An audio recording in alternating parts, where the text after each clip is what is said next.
Hi, நான் Oppo மொபைலில் வந்து பார்த்தீங்கன்னா ஒர்க் பண்ணுறேன் திருப்பத்தூர் பூரி அப்ளைன்ஸில். இப்போ வந்து நம்ம என்ன பார்க்க போகிறோன்னா, நியூவாக லான்ச் ஆகிருக்க ஓப்போ A6s மாடல் வந்து பார்த்தீங்கன்னா நியூவாக லான்ச் பண்ணியிருக்காங்க. இதில் வந்து பார்த்தீங்கன்னா ஒன்லைனராக என்ன கொடுத்துருக்காங்க, லைஃப் லாங் பேட்டரி கொடுத்துருக்காங்க. அல்ட்ரா கிளியர் கேப்சர் வீடியோவும் ஃபோட்டோவுமே எடுத்துக்கலாம். அது இல்லாமல் இதில் வந்து பார்த்தீங்கன்னா கீ செல்லிங் பாயிண்ட்னு சொன்னால் பிக்கெஸ்ட் பேட்டரி 6500 mAh கொடுத்துருக்காங்க. 45 வாட்ஸுக்கான சூப்பர் சார்ஜிங்குமே கொடுத்துருக்காங்க. அது இல்லாமல் ரிவர்ஸ் சார்ஜிங் சப்போர்ட்டுமே கொடுத்துருக்காங்க.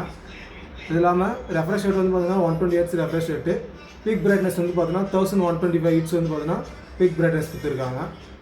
நம்ம ஒன் டைம் வந்து சார்ஜர் போட்டோம் அப்படின்னா 45 வாட்ஸ் சூப்பர் இருக்குன்றதால 1 ஹவருக்குள்ளே வந்து பார்த்தீங்கன்னா சார்ஜிங் 0 to 100 வந்து சார்ஜிங் ஆகிடும். 6 வந்து 500 mAh பேட்டரி கொடுத்ததுனால நம்ம ஒன் டைம் சார்ஜிங் பண்ணோன்னா 2 days வரைக்கும் யூஸ் பண்ணிக்கலாம்.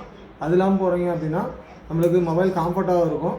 அது இல்லாமல் ஏரோஸ்பேஸ் ஆர்மர் பாடி கொடுத்துருப்பாங்க. ஆர்மர் பாடி கொடுத்ததுனால மொபைல் எதனா கீழே ட்ராப் பண்ணாலுமே அவ்வளோ சீக்கிரம் டேமேஜஸ் ஆகாது. ரிவர்ஸ் சார்ஜிங் சப்போர்ட்டுமே இதில் பெஸ்ட்டாக கொடுத்துருக்காங்க. மற்ற மொபைலை கம்பேர் பண்ண சொல்ல வந்து பார்த்தோன்னா இதில் ப்ளஸ்ஸாக என்ன சொல்லலாம், ரிவர்ஸ் சார்ஜிங் சொல்லலாம். அப்புறம் அல்ட்ரா கிளியர் கேப்சர் ஃபோட்டோஸுமே எடுத்துக்கலாம். அது இல்லாமல் வந்து பார்த்தோன்னா பேட்டரி செக்மெண்ட்டுமே பிக்கெஸ்ட் பேட்டரி கொடுத்துருப்பாங்க. உங்களுக்கு எதனா நீடு இருந்துச்சுன்னா திருப்பத்தூர் பூரி பிரான்ச்சில் வந்து பார்த்தீங்கன்னா மொபைலை வந்து விசிட் பண்ணலாம். தேங்க்யூ.